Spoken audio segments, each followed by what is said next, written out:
You've heard the cliche that you have one chance to make a good first impression. That cliche applies to your business messages. Often, a reader's first and maybe only impression of you is formed from that email or letter you send. One of the first things a reader notices is correctness. Name spelling, mechanics, information, format. Your writing needs to be correct in all areas. Let's start by analyzing the importance of getting off to a good start. First, check to make sure your recipient's name is spelled correctly. We like our names. You receive a message telling you how important your account is, but your name is spelled incorrectly. You notice the error immediately, and your first impression is that you weren't important enough for someone to verify the spelling of your name. Also, be careful of the courtesy title, usually Mr. or Ms., and making gender assumptions. For example, are Lynn and Lindsay male or female? If you said female and used Ms. as the courtesy title, you've just offended the Lynn and Lindsay I know. Both are male. Once you are certain the name and the courtesy title are correct, next check that your mechanics are correct. As wonderful as spell checkers and grammar checkers are, they won't flag all mechanical or proofreading errors. Reading a message before sending it is crucial. When your reader sees an error, he or she doesn't know if you don't know what is correct, if you don't care, if you were in a hurry, if you think it doesn't make any difference or that no one else will notice. The end result is the same, it's incorrect, and people do notice. Some specific examples you should always check are you for your. Be sure to put you name on the reservation list. Then for than. I would rather attend the conference in July than the one in October. Also check for omitted words or repeated words. The next meeting in room 417. The next meeting is in room 417. Homonyms.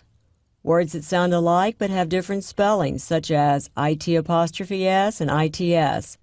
And stationery, STATIONARY and ERY, should also be checked carefully. The building will have its annual cleaning next month. ITS is correct because it shows possession. The stationary bicycle will be added to the exercise room. ARY is correct. The bicycle stays in one place. Also use correct punctuation. Comma and semicolon, for example. Tell the manager that you want a current handbook. The one you have is outdated. A semicolon is needed, otherwise you have a comma splice. After you've checked your mechanics, make sure the information you're giving is correct. Are you giving facts or statistics in your message? Then double check that you didn't strike the 1 key instead of the 2 key. If you gave a bid for a project on your company letterhead and the intended bid was $2,400,000, but you accidentally typed $1,400,000, you just lost your company $1 million. You can't say it was just an accident. Well, you could say it, but you still just gave a binding $1.4 million bid. Finally, make sure your format is correct. For example, does the letter look like a letter? Does it use a modern format or the old-fashioned format with indented paragraphs? Here's an example of a letter that is left justified. All lines begin at the left margin. The letter itself explains the parts and their purpose, but here's an overview. Most companies have a pre-printed letterhead which will include the company name, contact information, and maybe a slogan or logo. Next, the date will be given, followed by 2 to 4 blank lines. Then's the reader's name, title, and address.